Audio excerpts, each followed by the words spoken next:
며칠 전에 친구와 이런 이야기를 했습니다. 각자의 부모님에게서 보았던 우리 나이대 모습을 이야기하게 되었습니다. 부모님이 우리 나이대 어떠셨는지를 이야기하다가 보니까 서로의 아버지에 대해서 비슷한 마음이 있었다는 것을 발견했습니다. 어떤 마음이 비슷했는가 하면 우리 아버지가 좀 더 힘있고 능력이 있었으면 좋겠다. 이런 마음을 어릴 때 품고 살았던 겁니다. 어린 마음에 아버지가 강하고 힘이 있어서 모든 것을 다 해결해 줄 수 있는 존재가 되기를 원했던 것입니다. 그런데 우리 자신이 아버지 나이가 되어서 살아보니까 깨닫는 것이 있었는데 이것도 같았습니다. 우리 아버지가 참 사는 게 힘드셨겠구나.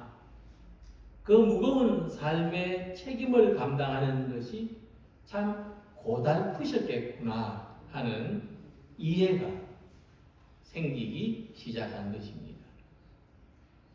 아마도 이것은 남자들만의 이야기가 아닐 것입니다.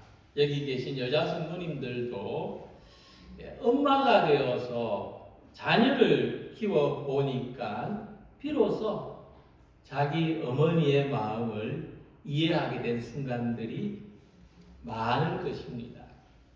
예전에는 생각하지 못했던 부모님의 마음이 우리가 삶을 지나오면서 조금씩 열리고 보이기 시작하는 것입니다. 우리는 시간이 흐르는 동안 하나님도 이렇게 알아갑니다. 자녀로 살아갈 때 헤아리지 못했던 그 하나님의 사랑과 은혜의 깊이가 우리가 부모로 살아가면서 헤아려지고 보이는 부분이 있습니다. 우리가 예배만 드리러 왔다 갔다 할 때 깨닫지 못했던 하나님의 사랑을 영적인 만남과 체험 속에서 더 깊이 알게 됩니다. 그래서 함께 읽은 말씀이 우리에게 놀라운 선언을 합니다. 우리가 우리 하나님을 아빠, 아버지라고 부를 수 있다는 것입니다. 이것은 하나님을 어떻게 부르느냐는 그런 단순한 표현이 아니라 하나님과 우리 사이의 관계에 대한 이야기입니다. 하나님과 우리의 관계가 바뀌고 세상을 살아가는 우리의 영적인 신분이 변화되었다는 말씀입니다. 그래서 우리가 신앙생활의 핵심은 우리가 하나님을 아빠, 아버지로서 경험하는 것입니다. 어린아이가 부모에게 그런 것처럼 우리가 하나님을 전적인 의지의 대상으로 부르는 것이 가능해질 때 하나님은 지식이나 상상 속에 계신 분이 아니라 우리 삶과 연결되는 완전한 존재로, 인격으로 하나님을 만나게 되는 것입니다. 그래서 무엇보다도 우리가 하나님을 아빠, 아버지라고 부르는 그 순간에 우리 안에 있는 하나님에 대한 수많은 신비 또 수많은 이미지들이 하나로 통합되는 경험을 합니다. 하나님을 내가 아버지라고 부를 때 또는 하나님을 아빠라고 부를 때 가만히 생각해 보시기 바랍니다. 하나님의 이미지가 하나가 됩니다. 오직 한 분이시라는 거죠. 하나님은 오직 유일하신 존재라는 것을 그 순간에 우리가 느끼게 됩니다. 우리에게 아버지가 여러 사람이 있을 수 없는 것처럼 하나님은 오직 유일하신 하나님이신 것을 알게 되는 것입니다. 그래서 성경에 하나님을 만난 사람들의 경험을 보면 유일하신 하나님을 체험하는 것이 바탕입니다. 출애굽기 3장 14절에 보면 하나님이 모세에게 말씀하시기를 나는 스스로 있는 자니라. 하나님은 스스로 존재하시며 유일하신 분이라는 체험이 모세의 하나님 체험이었고, 이 체험이 강력한 힘을 가져서 60만을 출애굽시키는 계기가 된 것입니다. 예수님은 세례받으실 때에 어떤 체험을 하셨는가 하면 유일하신 하나님이 나를 사랑하신다는 체험입니다. 하늘로부터 소리가 있어 말씀하시되 이는 내 사랑하는 아들이요 내 기뻐하는 자라. 우리도 하나님을 아빠 아버지라고 부를 때 모세와 같은 체험, 예수님과 같은 경험을 가지게 됩니다. 그래서 본문은 우리가 모두 하나님의 자녀이다. 하나님은 우리의 아빠 아버지시라 말씀합니다. 첫 번째로 본문이 말씀하는 것은 우리는 더 이상 종이 아니라 사랑받는 하나님의 자녀라고 하는 것입니다. 15절 말씀에 너희는 다시 무서워하는 종의 영을 받지 아니하고 양자의 영을 받았다고 했습니다. 일반적으로 종은 주인을 두려워합니다. 종이 주인을 두려워하지 않는다면 종이 아니죠. 친구입니다. 하지만 종은 그럴 수 없습니다. 종이 주인에게 순종하는 것은 그렇지 않을 경우 벌을 받을까 두려워하기 때문입니다. 특히 당시의 종은 주인의 재산으로 간주되었습니다. 그래서 종과 주인 사이는 이 어떤 관계라기보다도 어떤 종의 기능, 재산상의 가치로 밖에 존재할 수 없었던 것이 그 시대의 보편적인 상황이었습니다. 그래서 바울은 우리가 하나님에 대해서 비교하기를 우리가 하나님을 종의 영, 곧 종이 가지는 종처럼 하나님을 생각하지 않으며 주인과 종으로서 하나님과 관계를 맺지 아니한다고 말씀합니다. 종의 마음으로 하나님과 관계를 가진다.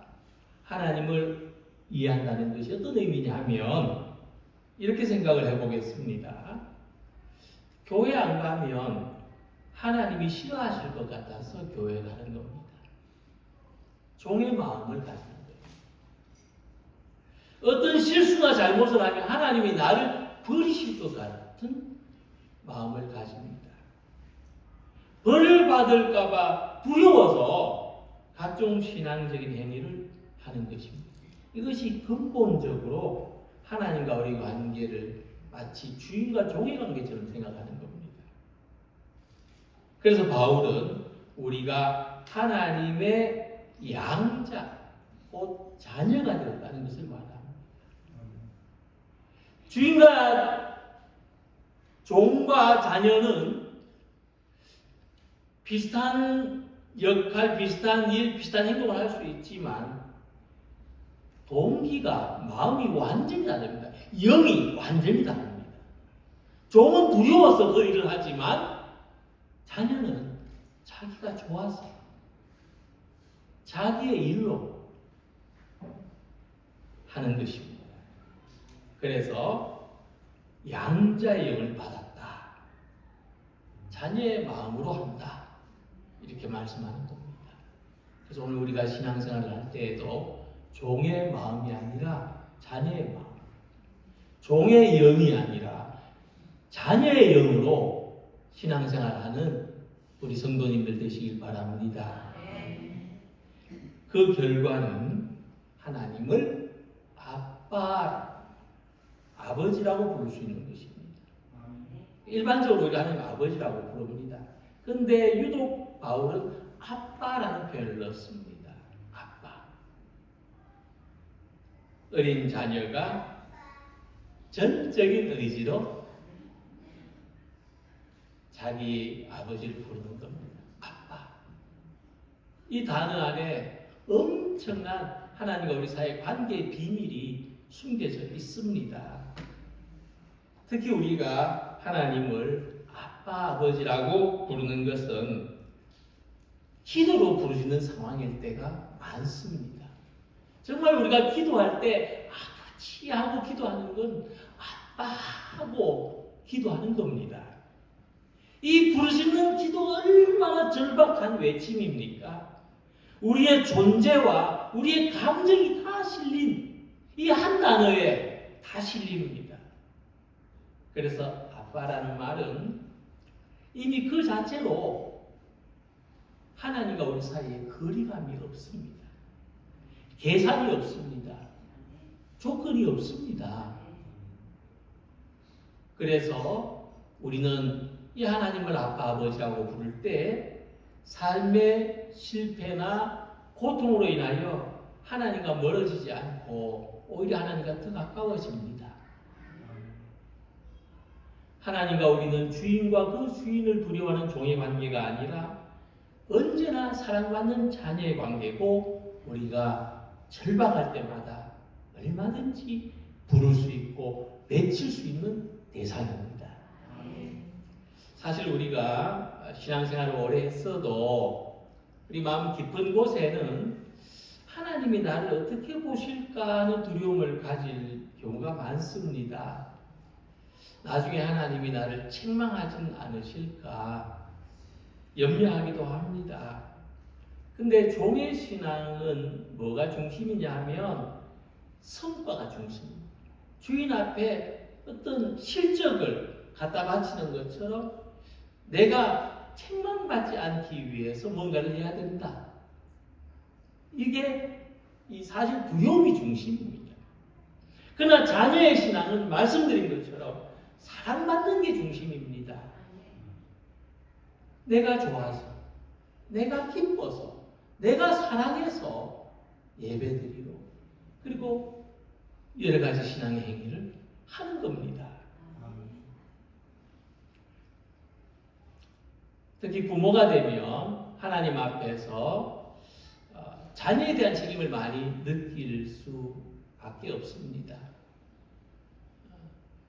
혹시 내가 자녀에 대한 책임으로 책망받지는 않을까? 이런 마음이 듭니다.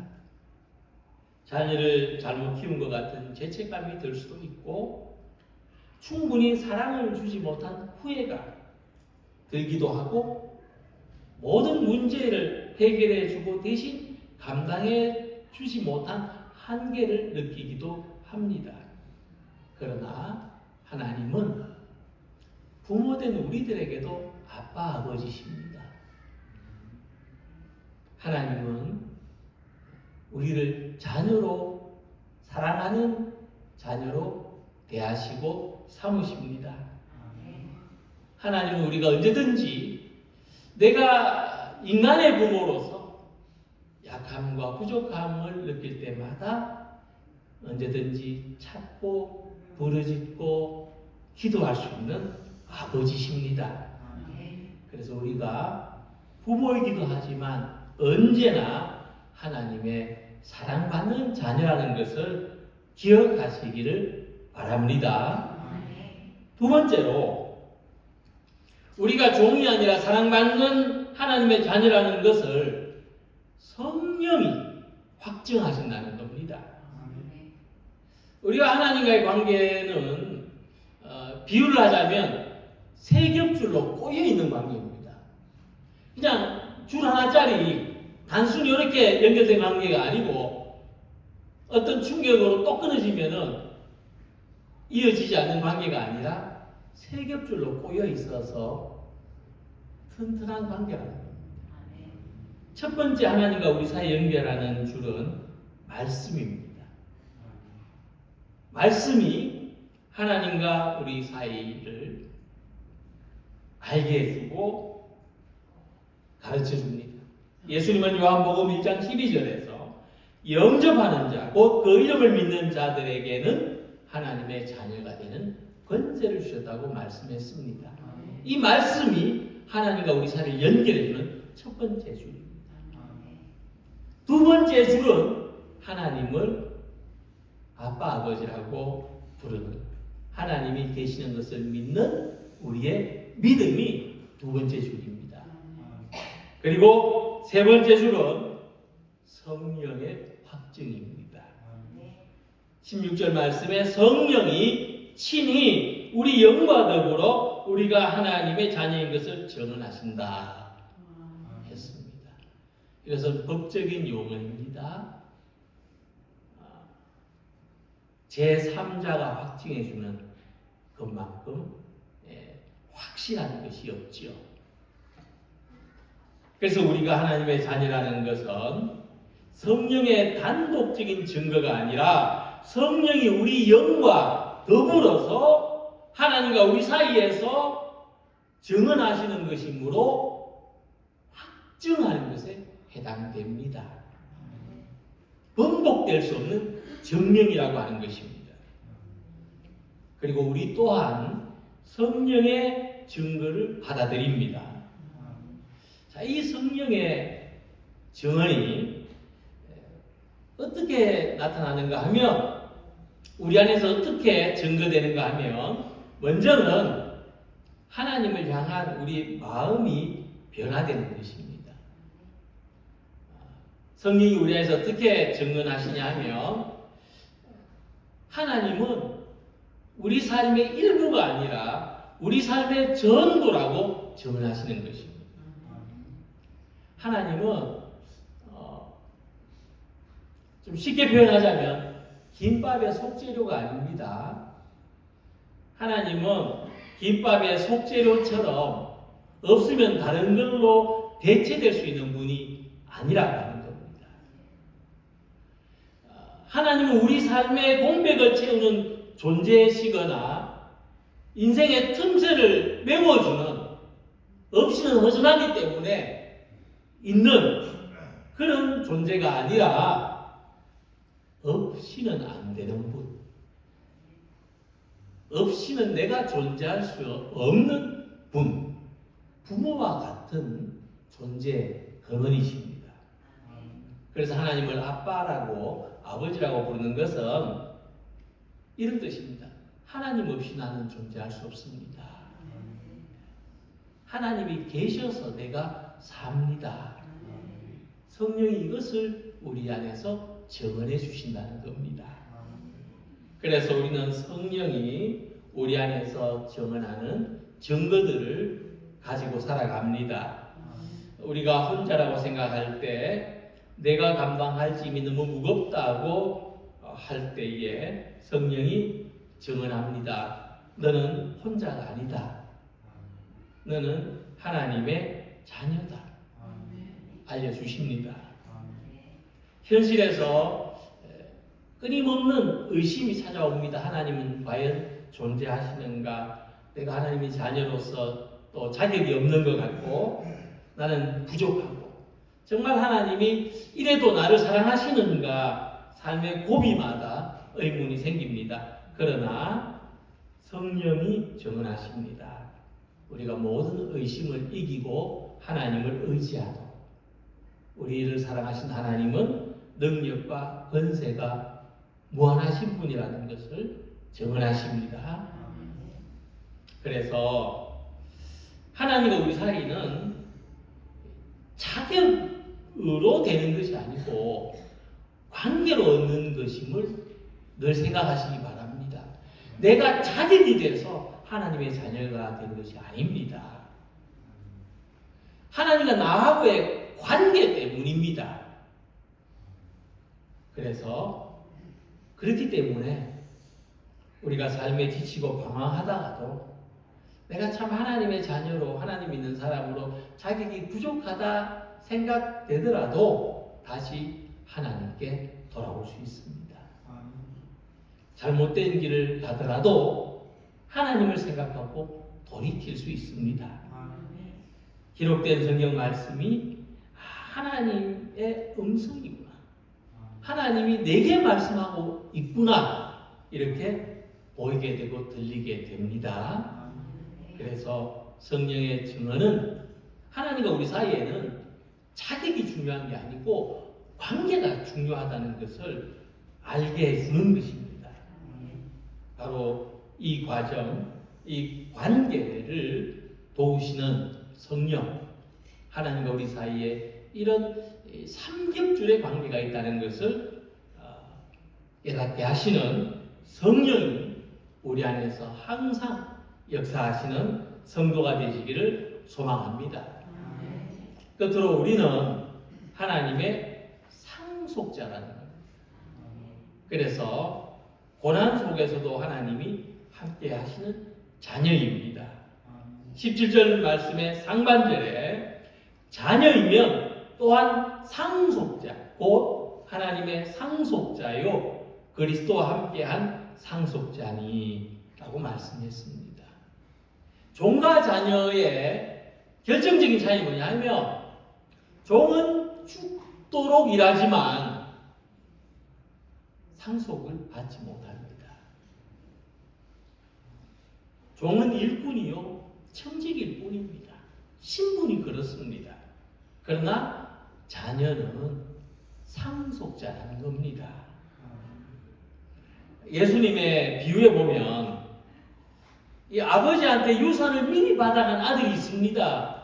이 아들이 이거 유산 받아가지고 뭐 했느냐? 친구들하고 랑방당하게 다 써버렸습니다.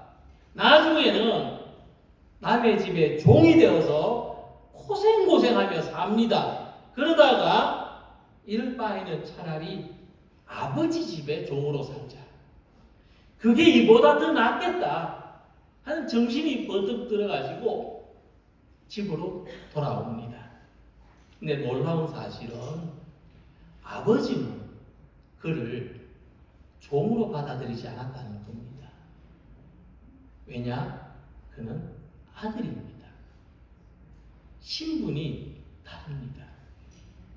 방탕했어도 아버지 재산을 다 까먹었어도 남의 집에서 노예 신분을 가져서도 신발 한 짝 없어도 이 관계는 변하지 않습니다. 그래서 아버지는 발에 신을 신기고 좋은 옷을 입혀주고 반지를 끼워주고 잔치까지 열었습니다.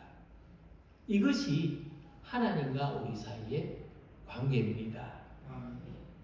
우리는 하나님의 자녀요 하나님의 상속자입니다. 자격으로 이 관계가 변하지 않습니다. 우리는 아버지의 영광, 아버지의 나라, 아버지의 권세에 참여하는 상속자의 신분을 가졌습니다. 그래서 이어지는 말씀을 보면은 그런데 어떤 말씀이 있느냐 하면 우리와 그와 함께 영광을 받기 위하여 고난도 함께 받아야 할 것이니라고 했습니다. 가끔 우리에게 이런 마음이 있습니다.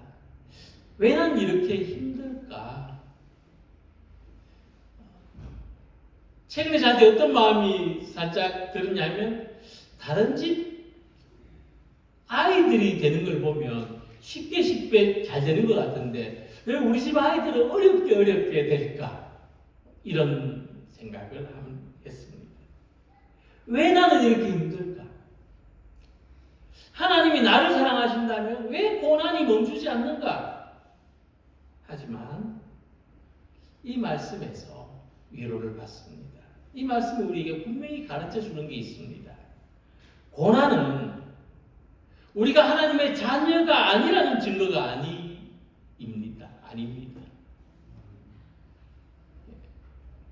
고난은 오히려 우리가 하나님의 자녀라는 증거입니다. 하나님의 독생자이신 예수님도 고난을 받으셨습니다. 좋은 아버지는 자녀를 방관하지 않고 훈련시키고 성장을 시키는데 때로는 그것이 고난의 형태로 나타납니다.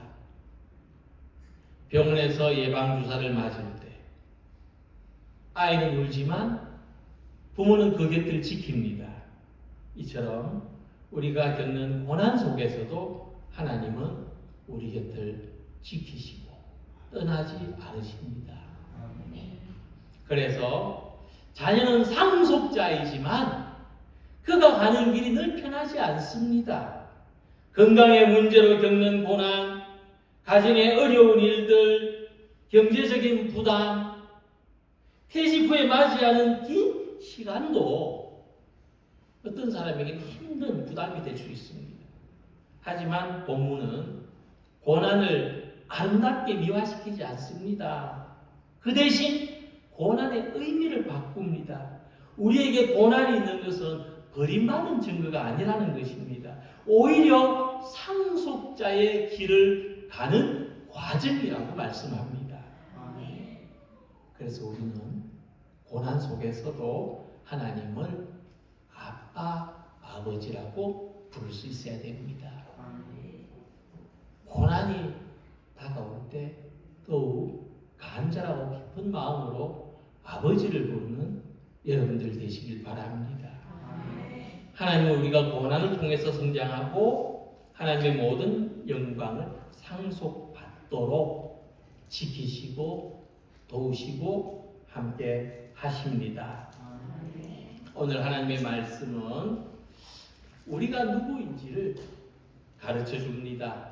우리는 두려워하는 종이 아니라 사랑받는 자녀입니다.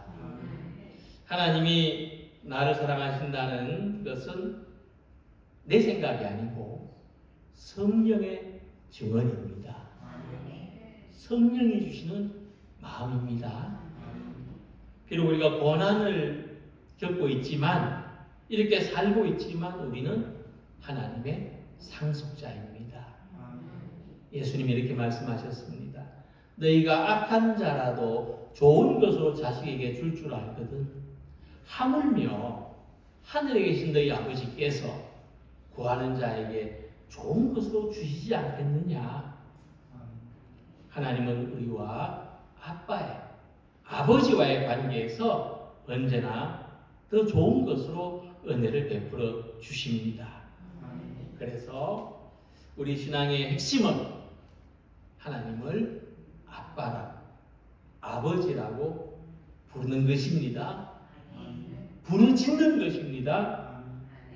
이 고백이 성령과 더불어 하는 고백이 되고 성령과 더불어 하는 부르짖음이 될 때에 기도가 달라지고 삶이 달라지고 고난을 바라보는 시선이 달라집니다.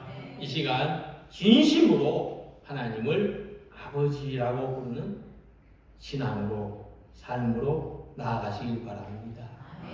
두려움 대신에 친밀함, 의심 대신에 확신으로, 원망 대신에 신뢰하고 하나님을 아빠, 아버지로 부르며 살아가는 우리 모두가 되시기를 주님의 이름으로 축원합니다.